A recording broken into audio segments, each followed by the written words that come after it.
Something that's really important in helping our young people, again, understand the world and understand how to take on the world, to predict the world, and to make choices that they feel happy with, is starting with values, needs, and goals. So with all of our therapists, I really hone in on the idea that we need, as part of developing rapport and to learn more and understand our clients, is to really work on developing a sense of values with them. And then to address what their needs are, and then to help them also understand the difference between values and goals and try to understand goals. But there's some really important nuances to this. While values are talked about in lots of different therapies and treatments, they're talked about in the business world, they're talked about in the academic world. I think a lot of you probably understand values, but it is really important to develop a sense of values for these kids. When these kids understand what's important to them, they understand the things that they want to be known for, the things they want to be remembered for. It really helps them to start clarifying some of their decisions. And when they're talking with their therapist, when they're talking with other people, you can always bring them back to their values. If they're stuck struggling to know a decision, sometimes they can use their values to help them understand and clarify what decision they're going to want to make. And it's never going to be perfect, but when we can always bring it back to values as a therapist, it made my job a lot easier. If a kid was struggling, if the kid was angry, if a kid was overwhelmed by something, when we said, okay, let's take a step back, let's start with our values. What are your values? And it's really important to get the values down to a few that are easily remembered. When you have lists of 7 to 8 values, it's hard for anyone to recall that many. On our website, we actually have 7 values, and that's actually too many. We're actually going to pare that down because we want it to always be something that's easy for the kids to remember.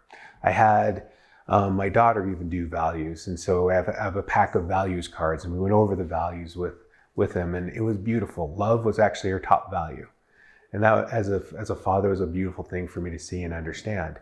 And as we've talked about things and gone over things with her, I'm constantly able to bring her back to her values. Joy and creativity were also part of her values. And so when she's struggling with things, when she's having difficulties with friends, we talk about, her sense of wanting to have love in her life, her sense of wanting to have joy. And since those are important values for her, it helps her to then make decisions going forward that she feels good and confident about. So I think hopefully most of you understand this idea of values. So let's move on to needs. What do I mean by needs? Needs are actually so important for this population. Think about it for yourselves. As you've been working with your children, with your clients, you see that they'll have these major struggles, and it seems to really detour them from the things that they've been working on. Well, what are these major struggles? Almost all of them are related to needs not being met or needs because of a struggle. So some of our kids have sensory issues. So they need support around sensory related times and events. Some of our kids, that have their social batteries get drained really fast. So needing to have a break and to take a break is really important. So we need to really talk with these kids and have them think about, when are times that you've really struggled? What are the times that you really kind of floundered and had a tough time? Because those are really important to know what your needs are. And so let's really kind of understand what your needs are based on when you've struggled in the past, so that we can kind of set up a really good toolbox of what are ways we can work on being successful in a given moment. And whether that's pre-planning, so you make sure your needs met before you struggle, or when something you didn't expect happens, and you know how to then identify what your need is and to overcome that. For some of our kids, they don't want to feel, that they're weird or different. And so one of the things I love teaching our kids is, if you're overwhelmed and flooded and you need that moment to kind of reset yourself, but you don't want to feel out of the norm, tell people you got to go to the bathroom. No one's going to stop you from going to the bathroom. So they can quickly go to the bathroom, reset themselves, and then come back and figure out what other needs they have so they can overcome this situation that they're struggling in. I definitely also really am a big proponent of these kids self-advocating and speaking up about who they are and what they struggle with, but that doesn't work in every situation. And so given the situation or what they're comfortable with, having simple, easy outs can also be really important. So needs are essential. And if we don't help these kids identify what their needs are and know how to get those needs met, values and goals will disappear really quickly and we'll have a lot of struggles. Another need is boundaries. And boundaries are really important. I'm sure a lot of you have heard about boundaries in different talks and different therapy modalities on talk shows. But one thing that I don't think is talked about enough is about reciprocal boundaries and about how boundaries strengthen actually safe, secure connections. You know, when I first heard the term boundaries, I thought, well, that feels like it's pushing people away. And what I've realized is as I've learned and grown and developed as a human being, I realized the better my boundaries are, actually the stronger my connections are with other people. And let me kind of break this down. So when we're helping these kids to understand what their boundaries are, it does relate to their needs. For example, John Webb, he has a really big social bubble. He doesn't like to be hugged or touched, pretty much. I usually hug all of my friends, but even though I count John as one of my friends, I learned how to respect his boundary and make sure that it aligns with, also he knows my boundaries, and so I don't hug him. He now knows that he can trust me not to randomly try to hug and touch him all the time, and so that actually has strengthened our friendship. So, I have a social battery that gets drained pretty quickly, and I have let people know that, hey, I can only handle so much social situation. This is kind of a boundary for me.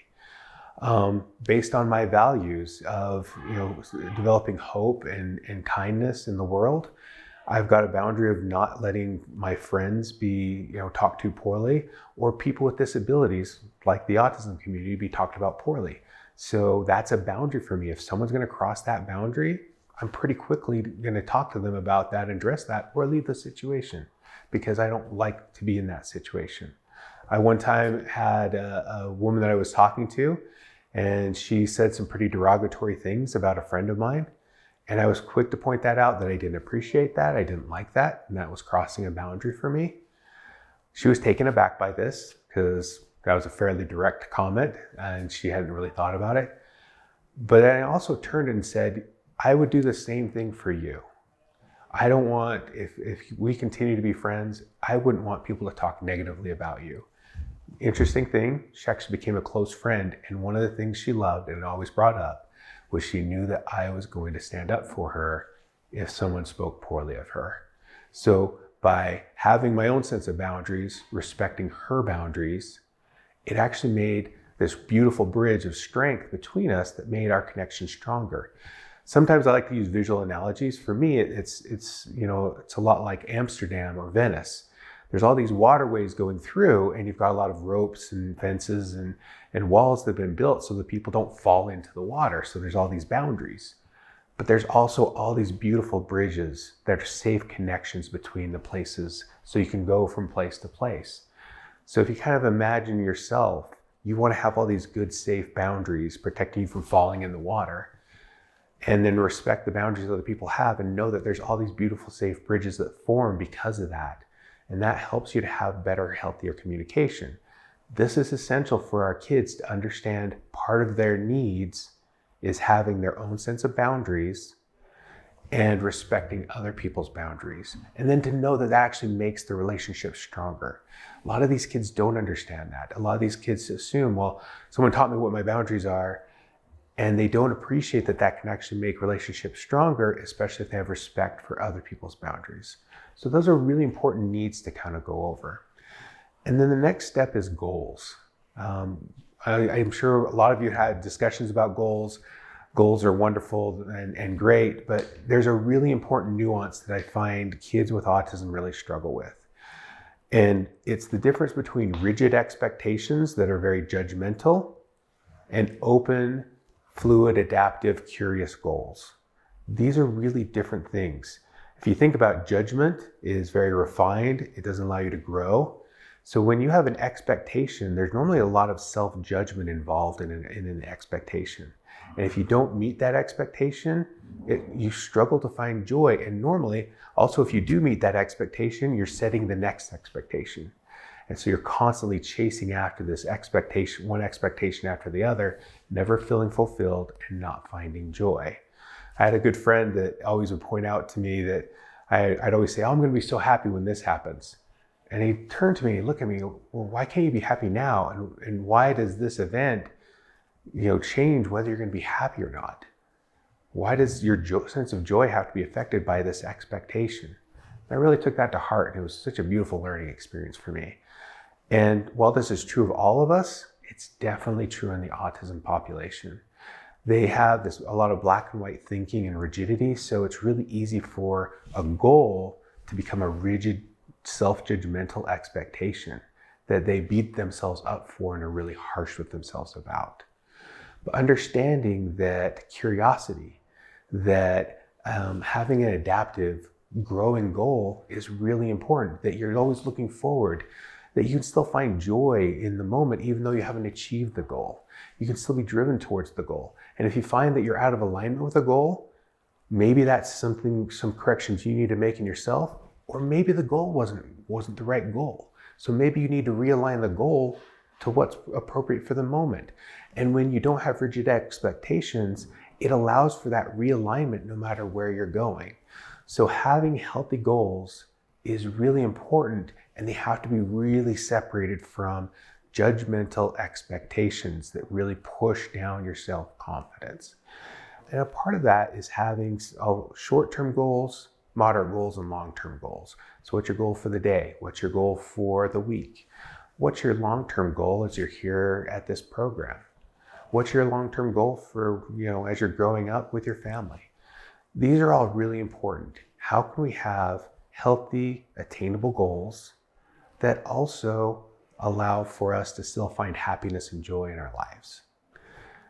This is something important for all of our kids, and I hope you guys can understand that. And as you're working with the autism population, whether that's your child or whether you're employed in that field or an advocate for that field, I hope this all makes sense to you.